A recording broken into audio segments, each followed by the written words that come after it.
6월 8일 목요일 하나님께서 우리에게 주신 말씀 함께 묵상하도록 하겠습니다.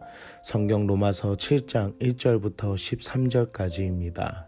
형제들아, 내가 법 아는 자들에게 말하노니 너희는 그 법이 사람이 살 동안만 그를 주관하는 줄 알지 못하느냐. 남편이 있는 여인이 그 남편 생전에는 법으로 그에게 매인 바 되나 만일 그 남편이 죽으면 남편의 법에서 벗어나느니라. 그러므로 만일 그 남편 생전에 다른 남자에게 가면 음녀라. 그러나 만일 남편이 죽으면 그 법에서 자유롭게 되나니 다른 남자에게 갈지라도 음녀가 되지 아니하느니라. 그러므로 내 형제들아, 너희도 그리스도의 몸으로 말미암아 율법에 대하여 죽임을 당하였으니 이는 다르니 곧 죽은 자 가운데서 살아나신 이에게 가서 우리가 하나님을 위하여 열매를 맺게 하려 함이라.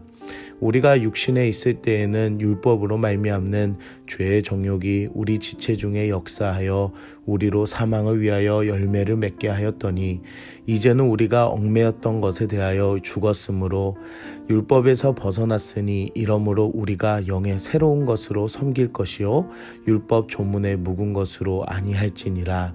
그런즉 우리가 무슨 말을 하리요? 율법이 죄냐? 그럴 수 없느니라.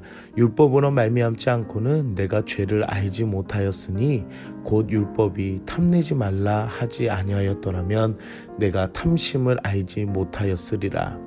그러나 죄가 기회를 타서 계명으로 말미암아 내 속에서 온갖 탐심을 이루었나니 이는 율법이 없으면 죄가 죽은 것임이라. 전에 율법을 깨닫지 못했을 때에는 내가 살았더니 계명이 이름에 죄는 살아나고 나는 죽었도다. 생명에 이르게 할 그 계명이 내게 대하여 도리어 사망에 이르게 하는 것이 되었도다. 죄가 기회를 타서 계명으로 말미암아 나를 속이고 그것으로 나를 죽였는지라. 이로 보건대 율법은 거룩하고 계명도 거룩하고 의로우며 선하도다. 그런즉 선한 것이 내게 사망이 되었느냐? 그럴 수 없느니라. 오직 죄가 죄로 드러나기 위하여 선한 그것으로 말미암아 나를 죽게 만들었으니 이는 계명으로 말미암아 죄로 심히 죄되게 하려 함이라. 오늘 본문에서는 당시 유대인들이 맹신하는 율법과 그리고 구원의 은혜인 예수 그리스도에 대해서 이야기하고 있습니다. 우리는 율법이라고 생각하면 구약의 하나님의 말씀이라고 생각하지만 당시 유대인들 또는 현재 유대교인들은 모세의 율법은 곧 구원의 수단이라고 생각하기에 그들이 가지고 있는 고정관념을 무너뜨리기 위해서 7장은 율법에 대해 사도 바울이 명확하게 이야기하고 있습니다. 오늘 사도 바울은 법을 명시하면서 법의 효력은 그 사람이 살아있을 때에 적용되고 그 사람이 죽으면 그 효력은 없어지는 것이다 라는 것에 대한 이야기로 시작이 됩니다. 혼인관계로 비유하며 율법과 연결된 죄에 대해 법의 적용이 사라지면 자유를 얻을 수 있음을 이야기합니다. 그리고 그것을 이어서 그리스도의 몸으로 죽은 것과 그리스도의 죽으심이 적용이 되어 율법에서 벗어나게 됨을 이야기합니다. 그리스도의 살아나심으로 새로운 삶, 곧 하나님을 위한 열매를 맺게 됨을 말씀하고 있습니다.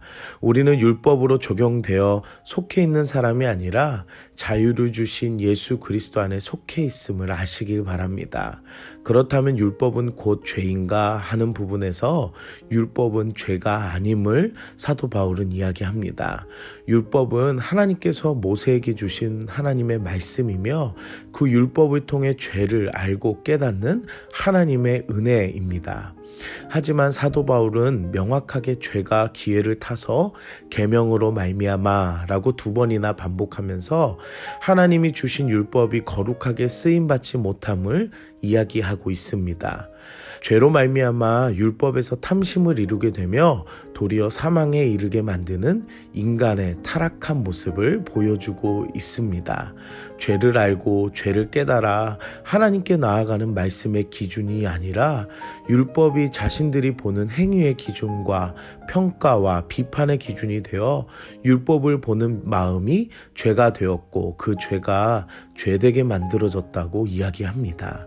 하나님의 율법이 거룩하고 의로우며 선하지만 그것을 자신의 탐심으로 사용한 인간이 얼마나 추악한지를 보여주고 있습니다. 그래서 율법은 구원의 수단이 될 수 없음을 정확하게 사도 바울이 명시하고 있습니다. 오늘날에도 이런 마음을 갖고 살아가는 비신앙인들이 너무 많습니다.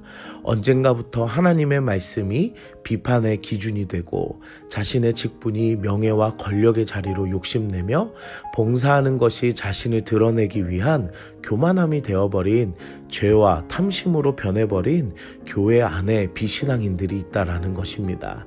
사랑하는 성도 여러분, 이 모든 것의 출발은 죄, 곧 내 중심적인 기준에서 나오는 것들입니다. 하나님의 말씀도 직분도 봉사도 다양한 신앙의 모습이 부패하고 변질되는 것은 은혜를 은혜로 여기지 못하는 내 욕심과 자만과 교만한 마음으로부터 시작되는 것입니다. 오늘 말씀을 통해 진짜 하나님의 은혜를 알고 구원의 은혜를 은혜로 누리시고 감사하는 거룩한 삶을 살아가시는 여러분들이 되시길 기도합니다. 오늘 우리는 무엇을 적용할까요? 은혜의 시작은 하나님으로부터, 죄의 시작은 나로부터입니다. 어떤 음식이라도 사람의 손이 묻으면 곰팡이가 생기고 변질이 되고 제일 먼저 상하기 마련입니다. 내가 우선이고 내가 중심이고 내가 기준이 되면 그것이 죄의 시작이고 아무리 선하고 거룩하고 아름다운 것이라도 소용이 없습니다. 하나님께서 주신 모세의 율법이 곧 사람들을 부패하게 만든 것은 하나님의 말씀이 아니라 그것을 자신들의 탐심으로 이용하는 마음, 곧 죄로 말미암아 많은 이들이 구원의 자유함을 누리지 못하는 것처럼 하나님이 주신 거룩한 것, 선한 것을 깨닫는 은혜는 하나님으로부터 예수 그리스도 안에 죄의 마음을 십자가에 못 박는 것입니다. 오늘 하루도 하나님의 은혜를 은혜로 누리시는 여러분들 되시길 기도합니다. 함께 기도하겠습니다. 사랑의 하나님, 오늘도 말씀으로 은혜 주시니 감사합니다. 우리 삶에 예수 그리스도를 통해 죄를 깨닫는 은혜를 주시니 감사합니다. 우리에게 주신 이 은혜를 소홀히 여기지 않게 하시고 하나님이 주신 은혜로 거룩하고 선한 삶을 살아가는 우리 모습이 되게 하여 주시옵소서. 내 중심된 마음과 생각을 버리게 하시고 예수 그리스도와 함께 동행하는 삶이 되게 하여 주시옵소서. 예수님의 이름으로 기도드립니다. 아멘.